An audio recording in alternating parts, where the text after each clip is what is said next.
तमिलनाडु में high voltage सियासी drama 116 पर जाकर अटकी थलपति विजय की गाड़ी। राज्यपाल ने फिर लौटाया खाली हाथ। क्या विजय बन पाएंगे मुख्यमंत्री या खेल कर जाएंगी विपक्षी चालें? जानिए आधी रात को राजभवन में क्या क्या हुआ। तमिलनाडु की राजनीति में इस वक्त पल पल स्थितियां बदल रही हैं और सत्ता की कुर्सी को लेकर एक ऐसा सस्पेंस बना हुआ है जिसे देखकर कोई भी फिल्मी थ्रिलर फीकी पड़ जाए। थलपति विजय की पार्टी टीवी के सत्ता के बेहद करीब पहुंचकर भी उससे दूर होती नजर आ रही है। ताजा अपडेट यह है कि विजय का जादुई आंकड़ों तक पहुंचने का सपना एक बार फिर टूट गया है और अब मामला 116 विधायकों पर अटक गया है। दोस्तों, जानकारी के लिए आपको बता दें कि सरकार बनाने के लिए 118 का आंकड़ा जरूरी है, लेकिन ऐन वक्त पर समर्थन पत्रों में हुई गड़बड़ियों और सहयोगियों की चुप्पी ने थलपति विजय की मुश्किलों को कई गुना बढ़ा दिया है। शुक्रवार की रात राजभवन में जो ड्रामा हुआ उसने पूरे देश का ध्यान अपनी ओर खींच लिया। सूत्रों की माने तो विजय शाम करीब 6:45 बजे पूरे आत्मविश्वास के साथ राज्यपाल राजेंद्र आर्लेकर से मिलने पहुंचे।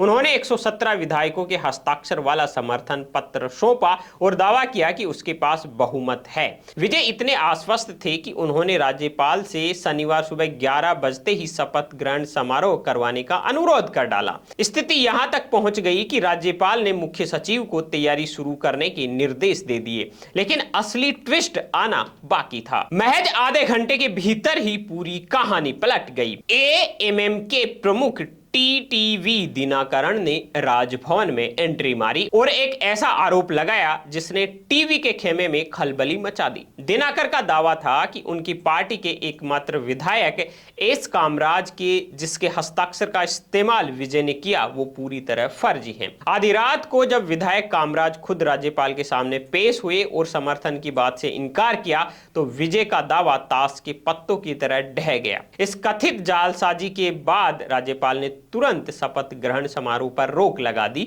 और विजय को 2-2 कह दिया कि जब तक 118 विधायकों का असली समर्थन नहीं लाते तब तक मुख्यमंत्री की कुर्सी भूल जाइए। लेकिन कहानी सिर्फ एक विधायक की नहीं।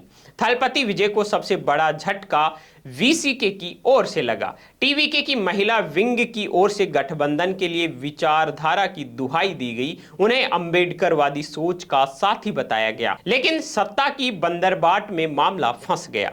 बताया जा रहा है कि वीसीके ने डिप्टी सीएम पद की मांग रखी है, जबकि विजय की पार्टी उन्हें सिर्फ मंत्री तक ही सीमित रखना चाहती है। इसी खींचतान और अविश्वास के कारण वीसीके ने अब तक अपना औपचारिक समर्थन पत्र नहीं सौंपा है, जिससे विजय का आंकड़ा 116 पर ही थम गया है। इस बीच कांग्रेस ने इस पूरे घटनाक्रम में भाजपा और डीएमके की भूमिका पर गंभीर सवाल खड़े कर दिए हैं।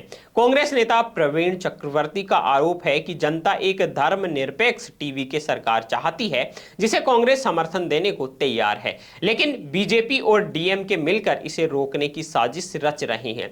इतना ही नहीं, विधायकों की खरीद फरोख्त का डर भी सता रहा है।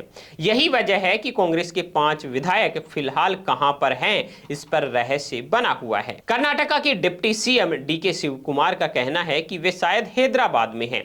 अब सवाल यह उठता है कि क्या थलपति विजय वो 2 अतिरिक्त विधायक जुटा पाएंगे या वीसीके अपनी मांगों से समझौता करेगा, या फिर तमिलनाडु में एक बार फिर चुनाव या किसी अन्य गठबंधन की आहट सुनाई देगी।